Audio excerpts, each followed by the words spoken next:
Becky Ann Bryland nació en 1961 y vivía en la ciudad de Oklahoma. En el verano de 2022 estaba a cargo del cuidado de varios de sus nietos. Los padres de los niños estaban bajo custodia por problemas de negligencia, así que Becky intervino y cuidaba a Riley Lynn Nolan, de 3 años, y a sus hermanos. Pero durante el fin de semana del Día del Padre, algo salió mal, muy mal.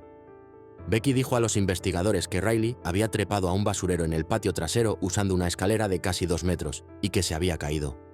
Pero cuando llegaron los oficiales, la escena no tenía sentido. Había manchas rojas en la habitación y el baño de Becky. Las heridas de Riley eran graves. Tenía 3 fracturas en el cráneo y moretones ocultos bajo el cabello. Los oficiales notaron abolladuras en la pared del baño que coincidían con impactos fuertes y repetidos. El 21 de junio de 2022, alrededor de las 2:22 de la tarde, el exesposo de Becky encontró a Riley dentro de un contenedor de basura verde en el patio. El cuerpo de la niña mostraba señales de haber estado sin vida por varios días. Cuando le informaron a Becky, ella dijo que había encontrado a Riley antes, pensó que fue un accidente y decidió no decir nada para no arruinarle el Día del Padre a su hijo, quien acababa de salir de prisión. Los oficiales vieron señales claras de que Riley había sufrido daño severo. Becky fue arrestada y llevada a la cárcel del condado de Cleveland por cargos relacionados con el fallecimiento de Riley y negligencia infantil. Al principio, Becky insistía en que todo fue un accidente. Dijo que había puesto a Riley en el basurero con unos juguetes por error, sin darse cuenta del peligro. Afirmó que no pidió ayuda por miedo a perder a sus otros nietos, pero la evidencia contaba otra historia. Los detectives describieron moretones, fracturas en el cráneo, marcas en las paredes y manchas de sangre. El forense afirmó que 3 fracturas distintas en el cráneo no podían explicarse con una simple caída. En octubre de 2024, Becky se declaró no culpable pero acepta la condena. No admitió formalmente el crimen, pero aceptó el castigo por la muerte de Riley. Un cargo relacionado con lo que ocurrió después fue retirado. El 15 de octubre de 2024, un juez le impuso cadena perpetua.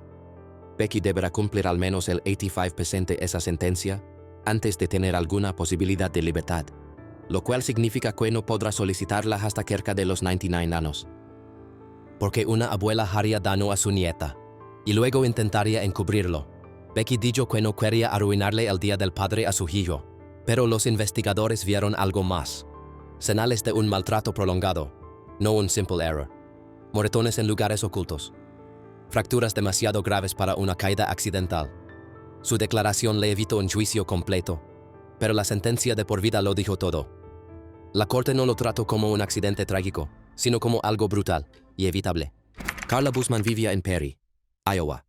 Era la abuela adoptiva de Sabrina Ray, una adolescente de 16 años que vivía con Carla y sus padres adoptivos, Mark y Misty Ray. La familia administraba una guardería en su casa. Durante unos 10 años, cuidaron o adoptaron a unos 23 niños, incluyendo a Sabrina y sus hermanos. Desde afuera, la vida de Carla parecía normal. Eso cambió en mayo de 2017, cuando salieron a la luz detalles preocupantes sobre la salud de Sabrina. En sus últimos días, Sabrina estaba extremadamente débil. Pesaba solo 25 kilos y medía aproximadamente 1,40 m. Más tarde, Carla admitió que había mantenido a Sabrina encerrada en una habitación junto a 2 hermanas menores. No les daban suficiente comida ni agua. No podían salir al baño. Nadie pidió ayuda médica, aunque Sabrina empeoraba cada vez más. Tras su fallecimiento, los investigadores descubrieron que Carla intentó encubrir lo ocurrido. En abril de 2018, Carla admitió su responsabilidad por 7 delitos, incluyendo no cuidar adecuadamente a alguien que dependía de ella, encubrir lo sucedido tras la muerte de Sabrina, interferir con la investigación, 2 cargos por retención ilegal y 2 más por poner en peligro a menores. Se enfrentaba a una condena mucho más larga si el caso iba a juicio, así que aceptó un acuerdo con la fiscalía. En la corte, el juez dijo que normalmente una abuela consiente a sus nietos, pero que las acciones de Carla llevaron al encierro y deterioro de los niños. Le impuso la pena máxima permitida, 20 años de prisión. Carla habló en la sala y dijo que lamentaba profundamente lo ocurrido, que desearía poder cambiar el pasado y que extrañaba a sus nietos. Pero para muchos, su arrepentimiento llegó demasiado tarde. Sus propias palabras, reconociendo que mantuvo a otros niños encerrados con Sabrina mientras se debilitaba. causaron indignación y afectaron la decisión del juez. Carla comenzó a cumplir su condena de 20 años. En 2025, sobrevivientes de ese hogar, incluidos hermanos de Sabrina, lograron acuerdos por varios millones de dólares. Uno de los hermanos recibió 4 millones. Estos resultados impulsaron cambios en la capacitación y procedimientos de los servicios de protección infantil. Sandra Lane tenía 75 años. Estaba jubilada. Había trabajado como maestra y vivía en West Bloomfield Township, una zona acomodada al norte de Detroit. También era una abuela muy dedicada. En 2011, su nieto Jonathan Hoffman, de entonces 17 años, fue a vivir con ella. Sus padres se habían mudado a Arizona para cuidar a su hermana, quien sufría de una grave condición cerebral. Sandra cuidaba a Jonathan con todo su corazón. Su madre la describía como una mujer de gran corazón y entregada. Pero la vida en casa se volvió difícil. Jonathan tuvo problemas con la ley y con ciertas sustancias. A veces actuaba de manera impulsiva, lo que preocupaba a Sandra. En marzo de 2012, hubo un incidente en casa. Jonathan causó daños a algunas pertenencias de Sandra. Ella empezó a sentirse insegura. En abril de 2012, Sandra compró una pistola. Dijo que se sentía abrumada y que no sabía cómo protegerse de otra forma. 2 semanas después, Jonathan faló un control judicial. Se enfrentaba a la posibilidad de ser enviado a un centro. También le pidió dinero a Sandra y las llaves del auto. La tensión aumentaba. El 18 de mayo de 2012 ocurrió una tragedia. Jonathan, vestido solo con pantalones cortos deportivos y calcetas, salió del baño y llamó al 911, con la respiración agitada. Dijo: mi abuela me lastimó mucho, no voy a sobrevivir, ayuda. Me volvió a disparar. Se escucharon 10 disparos en la casa. Jonathan cayó hacia adelante, gravemente herido, suplicando ayuda mientras Sandra seguía disparando. La policía llegó poco después. Sandra soltó el arma de inmediato y confesó haberle quitado la vida a Jonathan. El joven fue llevado al hospital, pero fue declarado sin vida al llegar. Había recibido 6 impactos de bala. Sandra enfrentó varios cargos, incluyendo homicidio en distintos grados y posesión de arma de fuego. En marzo de 2013, el juicio tuvo lugar en el condado de Oakland. La grabación del 911 fue reproducida muchas veces ante el jurado. Era imposible ignorar la voz debilitada de Jonathan. La fiscalía argumentó que Sandra tuvo oportunidades para detenerse, pero en lugar de eso, lo persiguió y disparó más. El abogado defensor habló del miedo. Afirmó que Jonathan era agresivo, inestable y con problemas de adicción. Sandra declaró que su nieto la había pateado y amenazado. Dijo que cuando tomó el arma, su intención era que la escuchara, no quitarle la vida. Durante el contrainterrogatorio, logró al decir: por supuesto que no, todavía lo amo, cuando le preguntaron si realmente quiso matarlo. Aún así, el jurado consideró que las pruebas eran claras. No había señales de que Sandra hubiera sido atacada primero. Se dispararon 10 tiros, algunos después de que Jonathan suplicara en la llamada al 911. El jurado concluyó que ella fue directamente responsable de su muerte y también la halló culpable por el uso del arma. El 19 de marzo de 2013, Sandra, aún con 75 años, fue declarada culpable. El juez le impuso una condena de entre 20 a 40 años por el fallecimiento de Jonathan, además de 2 años más por el cargo del arma de fuego. Deberá cumplir al menos 22 años antes de poder solicitar libertad anticipada. Después se confirmó que Sandra había disparado 10 veces. 6 balas impactaron a Jonathan, 2 de ellas por la espalda. La familia del joven presentó una demanda civil por homicidio culposo, solicitando más de $1 millón. Alegaron que Sandra y su esposo actuaron con negligencia y causaron un profundo daño emocional. Para los padres de Jonathan, el veredicto fue justicia. Su madre llamó a Sandra un monstruo y dijo que ella atormentó a Jonathan durante varios minutos antes de su último aliento. También advirtió que, si algún día Sandra tuviera otra oportunidad, podría volver a hacer daño. Patricia Batts tenía 51 años y vivía en West Yellowstone, Montana. Compartía su hogar con su esposo, James Sasser Jr., y sus hijos. Tras la muerte de su hijo, ella se convirtió en la principal cuidadora de su nieto de 12 años, James Alexander Alex Hurley. Hablaba como si fuera a protegerlo, pero puertas adentro, la realidad era mucho más cruel. Nacida alrededor de 1968, Patricia ya había experimentado una gran pérdida con el fallecimiento de su hijo Tommy Tate. Luego de esa tragedia, ella y su esposo acogieron a Alex. También tenían otros hijos, un niño de 14 años y una hija adolescente. Desde fuera, Parecía una familia que enfrentaba el duelo unida. Pero con el tiempo, las personas cercanas notaron señales preocupantes en el comportamiento y la salud de Alex. ¿Era simplemente un niño lidiando con el dolor? ¿O estaba ocurriendo algo mucho más dañino? El 3 de febrero de 2020, Alex fue encontrado sin signos vitales en la casa de Batts. La autopsia reveló que perdió la vida por una fuerte lesión en la parte trasera de la cabeza. También presentaba muchas marcas y heridas. Había señales de desnutrición y maltrato extremo. Los investigadores encontraron videos en los teléfonos de la familia. En esas grabaciones, se veía a Alex siendo golpeado, obligado a hacer ejercicios físicos muy duros, privado de comida, rociado en el rostro con un líquido irritante y expuesto a condiciones humillantes, como estar de pie en ropa interior frente a un ventilador. Las autoridades describieron los videos como profundamente perturbadores. Batts no solo fue acusada de permitir estos abusos, sino también de participar en ellos. Observó cómo Alex sufría y se negó a pedir ayuda médica, incluso cuando era evidente que la necesitaba. Más tarde, intentó convencer a otros familiares de mentir ante los investigadores. En mayo de 2023, Batts se declaró culpable de 3 cargos: causar la muerte de Alex por acción directa o por permitir actos dañinos, exponer a un menor a situaciones peligrosas e interferir con testigos. A cambio de su declaración, la fiscalía aceptó no solicitar la pena más severa. El 22 de agosto de 2023, en el Tribunal del Condado de Gallatin, el juez John C. Brown señaló que el trato hacia Alex fue innecesario y motivado por una intención maliciosa. Condenó a Batts a cadena perpetua por la muerte de su nieto, además de 2 sentencias simultáneas de 10 años por poner en peligro a un menor y obstrucción a la justicia. Durante la audiencia, los familiares expresaron su dolor y traición. La tía de Alex preguntó: ¿cómo pudiste quedarte sentada viendo sufrir a tu propio nieto? Batts, visiblemente afectada, dijo: lamento no haber sido la abuela que Alex merecía. Mostró algo de remordimiento. Cuando fue encontrado, Alex tenía solo 12 años. Estaba extremadamente delgado, débil y visiblemente afectado por el maltrato y la falta de alimento. Batts había prometido protegerlo. En lugar de eso, convirtió su hogar en un lugar de castigo y abuso. Ese ambiente le quitó la vida a un niño que solo necesitaba amor y cuidado. Tonya Monroe nació en 1972 y vivía en Georgia. Su familia la veía como una madre y abuela responsable. Confiaban en ella para cuidar a su pequeño nieto.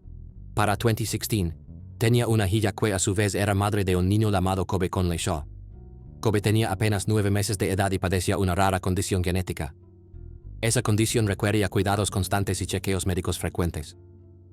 Aún así, el cuidado del bebé se compartía entre familiares, y Monroe fue una de las personas en quien más confiaron para atenderlo.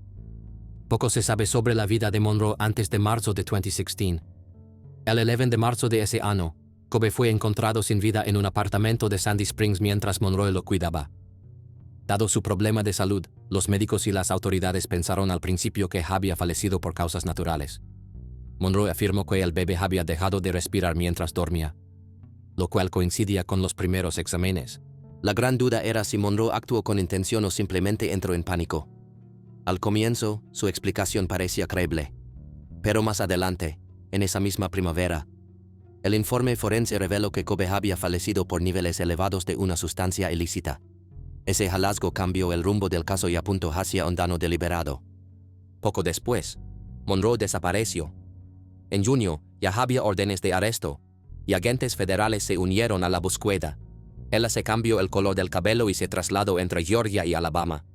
Casi 6 semanas después de la muerte de Kobe, fue localizada en el condado de Paulding.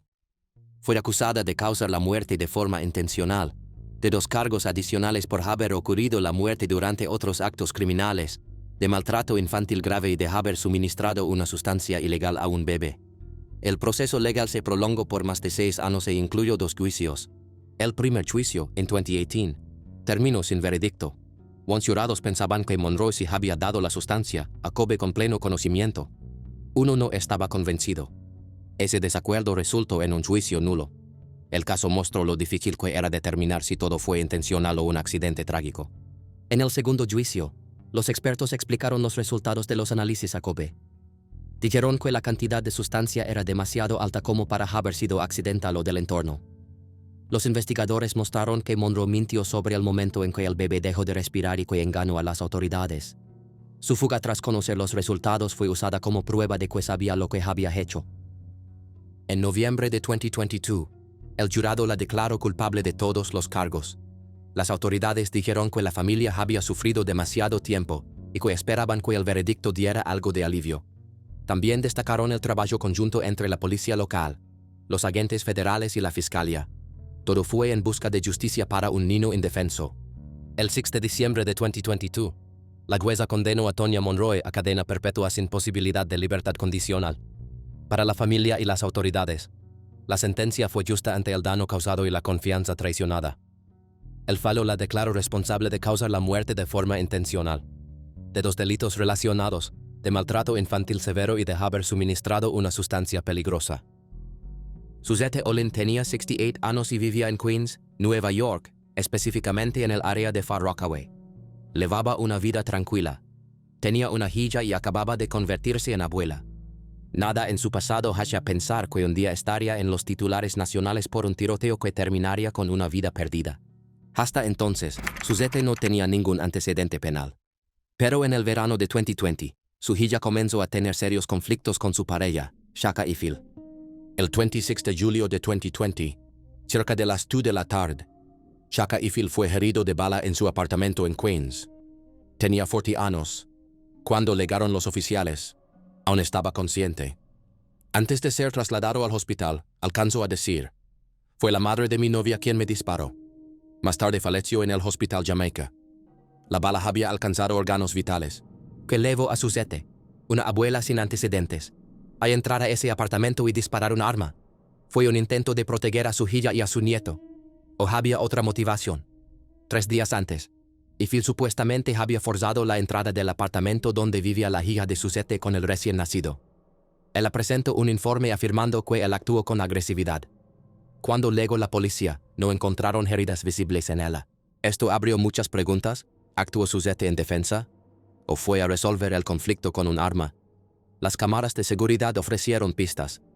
Mostraron a una mujer mayor, luego confirmada como Suzette, llegando al edificio en un vehículo de accesoría cerca de la 1:50 p.m. Se la vio fumando un cigarro antes de entrar. Menos de 10 minutos después, Shaka y Phil ya estaba herido. La policía arrestó a Suzette y encontró el arma en su casa, dentro de una bolsa gris. El arma estaba registrada a su nombre. Ella no negó haber estado en el lugar ese día. Su versión fue clave durante el juicio. En el juicio en la Corte Suprema de Queens, la fiscalía aseguró que Suzette fue con un objetivo: hacer daño. Alegaron que no fue defensa propia, sino una acción premeditada.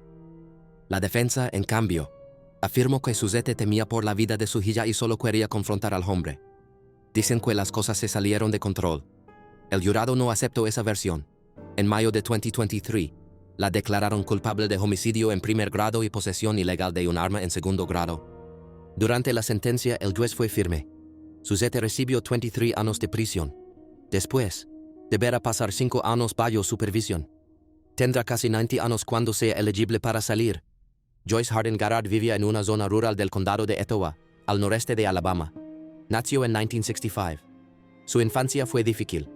La defensa explicó que había sido criada por su abuela, quien la disciplinaba con dureza. Ya adulta, Joyce se casó con Johnny Garrard y se convirtió en abuela de Savannah Harden, una niña brillante de 9 años. Savannah vivía con Joyce y su madrastra, Jessica Harden, en una modesta casa tipo trailer. Para amigos y familiares, Joyce era una cuidadora entregada, estricta pero protectora. Un día frío de febrero de 2012, Savannah confesó que había comido dulces de chocolate. Tenía una condición en la vejiga que le prohibía el consumo de azúcar. Joyce se enfadó por la mentira. Como castigo le ordenó correr vueltas alrededor del tráiler. Las pruebas mostraron que Savannah corrió durante casi 3 horas, incluso cargando lena. Una cámara de seguridad la grabó diciendo: "Va a correr hasta que yo diga que pare". Savannah vomitó, se desplomó. Tuvo episodios parecidos a convulsiones y suplicó detenerse. Pero Joyce no lo permitió. 4 días después, Savannah fue desconectada del soporte vital y falleció en el hospital. Los forenses dijeron que las causas fueron deshidratación y niveles peligrosamente bajos de sodio. En marzo de 2015, Joyce fue elevada a juicio en la corte del condado de Etowah. Enfrentaba el cargo más grave posible por la muerte de Savannah. La fiscalía la describió como una figura autoritaria que elevó el castigo demasiado lejos. Mostraron grabaciones del autobús escolar donde se escuchaba su insistencia en que la niña siguiera corriendo. La defensa alegó que todo fue un accidente trágico. Joyce declaró que Savannah usaba las carreras como entrenamiento para deportes escolares. Dijo, si ella corría, yo corría con ella. Aseguró que amaba a su nieta y jamás quiso hacerle daño. El jurado la jaló culpable del cargo más grave. Durante la etapa de sentencia, votaron 7 contra 5 para imponer cadena perpetua sin posibilidad de libertad. No recomendaron la pena de muerte. El juez respetó esa decisión. El 11 de mayo de 2015, la condenó formalmente a prisión de por vida, sin libertad condicional. Cuando se le pidió una última palabra en el tribunal, Joyce solo dijo que si pudiera cambiar algo, sería tener a su nieta de vuelta. Dijo que aceptaba el castigo. Sus palabras finales mostraron tristeza y resignación. En febrero de 2016, Joyce colapsó durante una visita familiar en la prisión Julia Tutwiler para mujeres. Fue llevada en helicóptero a un hospital, donde falleció 5 días después, a los 50 años. Las autoridades dijeron que la causa fue un evento cardíaco. No se sospechó de juego sucio. Blanche Taylor Moore nació como Blanche Keiser el 17 de febrero de 1933, en Concord, Carolina del Norte. Era una de 7 hijos. Su padre, Parker Davis Keiser, trabajaba como pastor bautista y también en una fábrica. Su madre se llamaba Flonnie Honeycutt. Según declaraciones posteriores de Blanche, su padre bebía mucho, era infiel y la obligaba a hacer trabajos desagradables para saldar sus deudas. Estas vivencias marcaron su infancia. De puertas para afuera, Blanche se mostraba como una mujer devota, pero mezclaba citas bíblicas con comentarios inquietantes, lo que dejaba entrever un conflicto interior. El 29 de mayo de 1952, se casó con James Napoleon Taylor, un restaurador de muebles que también había servido en Corea. Tuvieron 2 hijos, uno en 1953 y otro en 1959. Blanche empezó a trabajar en la cadena Kroger en 1954 y para 1959. Ya era carrera principal. El 2 de octubre de 1973, James falleció de manera inesperada. En ese momento, se atribuyó su muerte a un problema cardíaco. Pero décadas después, nuevas pruebas revelaron niveles altísimos de arsénico en su cuerpo. A mediados de los años 70, Blanche inició una relación con Raymond Reid, quien era su jefe en la tienda. En mayo de 1986, él empezó a sentirse mal. Presentaba náuseas y problemas en los nervios. Fue hospitalizado y los médicos inicialmente pensaron que se trataba de una enfermedad autoinmune. Blanche estuvo a su lado constantemente, llevándole comida casera como budín de plátano. Raymond falleció el 7 de octubre de 1986. En un principio, se pensó que había muerto por causas naturales, pero después, un análisis reveló altos niveles de arsénico en sus restos. En abril de 1989, Blanche se casó con el reverendo Dwight Moore. A pocos días de su luna de miel, Dwight cayó gravemente enfermo tras comer un sándwich de pollo. Fue hospitalizado. Los exámenes del 13 de mayo revelaron niveles extremadamente altos de arsénico, de los más altos jamás registrados en una persona que aún estaba con vida. Sobrevivió, pero con daños neurológicos permanentes.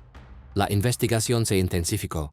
Las autoridades exhumaron los cuerpos de James Taylor, Raymond Reid y Parker Keiser, el padre de Blanche. Todos mostraban rastros de arsénico. James y Raymond tenían niveles suficientes para haber causado la muerte. Parker tenía niveles elevados pero no letales. Incluso un exfamiliar político también dio positivo a altos niveles, lo que generó aún más sospechas. El 18 de julio de 1989, tras el envenenamiento de Dwight, arrestaron a Blanche. Fue acusada por las muertes anteriores y por el intento contra su último esposo. Blanche se declaró inocente. Su juicio por el caso de Raymond Reid comenzó el 21 de octubre de 1990, en Winston-Salem. La fiscalía presentó numerosos testigos que confirmaron que Blanche estuvo con Reid en el hospital y le ofrecía budín. Se mostraron fotos de las manos y pies de Reid con signos característicos de intoxicación por arsénico.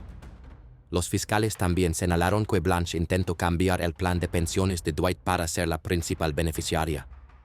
La defensa alegó que todas las enfermedades fueron naturales y que Blanche no tenía motivos para dañar a nadie. El 14 de noviembre de 1990, el jurado la declaró culpable por la muerte de Raymond Reid. 3 días después, recomendaron la pena más severa. El 18 de enero de 1991, el juez dictó sentencia: pena de muerte por inyección letal. Los demás cargos fueron retirados después de esa condena. Blanche sigue cumpliendo esa sentencia en el Centro Penitenciario de Mujeres de Carolina del Norte reservado para las condenadas más graves. En 2010, se unió a una iniciativa basada en una ley estatal que apelaba a la imparcialidad en la selección del jurado. A día de hoy sigue proclamando su inocencia. Pasa sus días escribiendo poesía y música, y ha recibido tratamiento por cáncer mientras está en prisión. Brooke Lee West nació el 28 de junio de 1953. Creció en un hogar marcado por los problemas. Su padre, Leroy Smith, le enseñó prácticas ocultistas desde muy joven y fomentó comportamientos dañinos. Su madre, Christine Smith, luchaba con una fuerte adicción al alcohol y rara vez era confiable. Brooke tenía un hermano menor, Travis, nacido en 1956. Lo que ocurrió con él es un misterio. Algunos dicen que murió. Otros creen que aún podría estar vivo. Ambos padres dejaron una profunda huella en Brooke.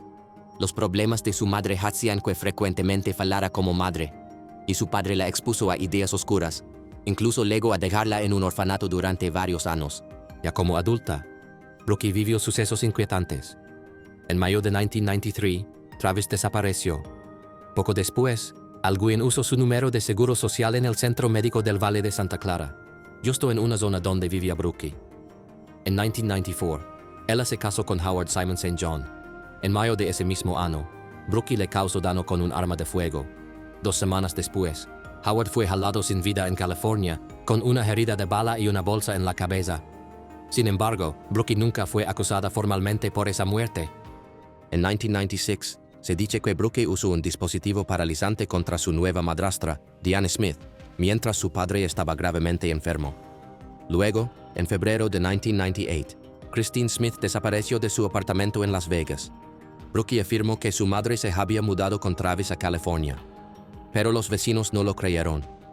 Christine dejó atrás su anillo, su gorro de lana y otras pertenencias personales. El 5 de septiembre de 2001, Brooke fue arrestada. Su proceso legal ya había comenzado en julio. La prueba clave fue un contenedor de basura selado. Dentro, había una bolsa colocada sobre el rostro de Christine. Esto sugería asfixia como causa de muerte. Varios testigos dijeron que Brooke afirmaba que nadie había visto a Travis en años, lo cual no coincidía con su historia. Grabaciones presentadas en la corte mostraron a Brooke admitiendo que colocó el cuerpo de su madre en el contenedor. Los fiscales señalaron que uno de sus posibles motivos era el dinero. El 19 de julio de 2001, el jurado declaró a Brooke culpable de homicidio en primer grado. La manera en que escondió el cuerpo en un barril selado y el hecho de cubrirle el rostro fueron decisivos para el veredicto. Fue sentenciada a cadena perpetua sin posibilidad de libertad. El tribunal calificó el caso como muy inusual. En 2004, Brooke apeló, alegando que Travis podría estar vivo y respaldar su versión. Pero la Corte Suprema del Estado ratificó la condena. Mientras cumple condena en una prisión de mujeres en Oregón, Brooke se integró a un grupo de estudios. También dirigió sesiones de arte para otras internas. En 2012, intentó escapar disfrazándose con ropa alterada. Llegó hasta la puerta principal antes de ser detenida. Patricia Ann Ricks era abuela y tutora legal de 5 nietos. A mediados de 2022, se mudó desde Carolina del Sur al condado de Nash, en Carolina del Norte. Tenía poco más de 70 años. Había asumido la custodia luego de que los padres de los niños no pudieran cuidarlos. Su hijo Frederick Line y otros familiares afirmaban que era una abuela cariñosa. Creían que les ofrecía un hogar estable. Registros de servicios médicos y sociales muestran que Patricia atendía las necesidades de salud de los menores. Los llevaba a la iglesia. Sin embargo, con el tiempo empezaron a aparecer señales preocupantes. Marcas físicas de maltrato comenzaron a ser visibles. Para diciembre de 2022, el Departamento de Servicios Sociales del Condado de Nash ya había recibido varios reportes sobre un posible caso de abuso infantil. Pero esas denuncias no se resolvieron antes de que ocurriera lo peor. El 7 de febrero de 2023, poco después de las 4 p.m., una ambulancia llevó a Crystal Lane, de 8 años, al Hospital Nash UNC Healthcare en Rocky Mount. Su cuerpo presentaba heridas muy graves. Estaba inconsciente. No logró sobrevivir durante el traslado. Los investigadores hallaron señales de traumatismos severos en la cabeza y el cuerpo de Crystal. También encontraron un embolo de vano y un taser, entre otros objetos usados para causarle daño. Todo estaba dentro del dormitorio principal y el vano de la casa de Rix. Los agentes describieron la escena como profundamente perturbadora. Había mucho rojo en el lugar, y la niña estaba fría al tacto. Los detectives observaron señales de abuso repetido, moretones, huesos rotos e incluso heridas internas en el abdomen. Esto sugería un patrón de maltrato a lo largo del tiempo. Semanas antes, maestras de la escuela primaria Coopers en Nashville recordaban que Crystal había legado tan golpeada que apenas la reconocían. La niña había dicho que el castigo era por negarse a usar loción. Nunca se dio una razón clara para tanta violencia. Las autoridades no lograron identificar un motivo. Más tarde, Rix le dijo al tribunal que pensó que todo fue un accidente. Su abogado mencionó que problemas con medicamentos podrían haber afectado su juicio ese día. El Departamento de Servicios Sociales del Condado de Nash ya había iniciado una investigación en diciembre de 2022 tras recibir quejas, pero no le dieron seguimiento constante. No solicitaron los antecedentes de otros estados y no escalaron el caso como era obligatorio. El Departamento de Salud y Servicios Humanos de Carolina del Norte más tarde señaló estas fallas y ordenó cambios urgentes en los procedimientos de protección infantil. Estas omisiones provocaron indignación pública. Muchos se preguntaron si Crystal podría haber sido salvada con una intervención más rápida. Lamentablemente, nunca se sabrá. Rix fue arrestada poco después de la muerte de Crystal en febrero de 2023. Fue acusada de homicidio y de maltrato infantil grave. Casi 2 años después, el 31 de enero de 2025, con 74 años, se declaró culpable bajo una fórmula legal conocida como Alford Plea. Aceptó que los fiscales tenían pruebas suficientes para condenarla, aunque insistió en que no era culpable. Durante la audiencia, Rix legó en silla de ruedas debido a su edad y salud. Tuvo dificultades para confirmar que entendía los términos del acuerdo. En ocasiones evitaba mirar al juez y lo oraba. Su abogado explicó que enfrentaba graves problemas de salud física y emocional. El juez repitió varias preguntas hasta que él asintió. En un momento, Rix se quebró y dijo: «Fue un accidente cuando ocurrió. Yo amo a todos mis nietos. Yo tomé a esos niños. Su mamá y su papá no los querían. Aseguro que jamás quiso que algo así pasara». Durante la audiencia, el fiscal Jeff Marsigli declaró que no hay nada que pueda sanar una tragedia así para la familia de Crystal. Dijo esperar que el acuerdo ofreciera algo de cierre para los afectados. Rix recibió cadena perpetua sin posibilidad de libertad. Permanecerá en una institución capaz de atender sus necesidades médicas y de salud mental, aunque se había considerado la pena más dura. Los fiscales aceptaron el acuerdo para evitar un largo juicio debido a su frágil estado de salud. Los nietos sobrevivientes fueron retirados por servicios sociales y colocados bajo custodia estatal. Pamela Shelton vivía en Wetumpka, Alabama. Se convirtió en la segunda esposa del abuelo de Rosalie Rawls, lo que la hacía la madrastra abuela de la pequeña Rosalie, de 2 años. Se sabe poco sobre su vida temprana, su educación o su carrera. Los informes se centraron en su papel dentro de la familia y su relación con la niña. La madre de Rosalie, Kunesia Rawls, explicó que Pamela era la segunda esposa de su padre. Marchetta, la hermana mayor de Rosalie, se encontraba en casa el día de los hechos. El 20 de julio de 2017, Kunesia dejó a su hija, Rosalie, en casa de su padre durante unos días. Al día siguiente, por la tarde, Marchetta llamó diciendo que Rosalie estaba sufriendo una convulsión. Llevan a la niña con urgencia a un hospital en Birmingham, pero los médicos determinaron que no se recuperaría. Había sufrido lesiones muy graves en la cabeza y un trauma severo, dijeron los expertos. Pamela Shelton fue llevada a juicio 2 veces. El primer juicio, en 2019, terminó sin veredicto debido a un problema procesal. El segundo fue retrasado porque Marchetta, testigo clave, no se presentó. Finalmente, el 3 de agosto de 2022, tras años de demoras, un jurado declaró a Pamela culpable de 2 cargos: causa la muerte de Rosalie y provocar daño grave a una menor. El veredicto señalaba que las lesiones que sufrió Rosalie solo podían haber sido causadas por acciones fuertes y deliberadas. En noviembre de 2022, un juez sentenció a Pamela Shelton a cadena perpetua por cada uno de los delitos. El fiscal afirmó que ella no mostró arrepentimiento ni asumió responsabilidad alguna. La madre de Rosalie declaró que nada devolverá a su hija, pero que al menos la decisión judicial le ofrecía algo de consuelo. Marcella Chidester era conocida en su comunidad del condado de Monroe, en Michigan. Presidía el Swan Boat Club, un club fundado por su propio padre. Allí mismo había celebrado su recepción de boda. Vivía a poca distancia del lugar. Vecinos y medios la describían como una abuela cuerida.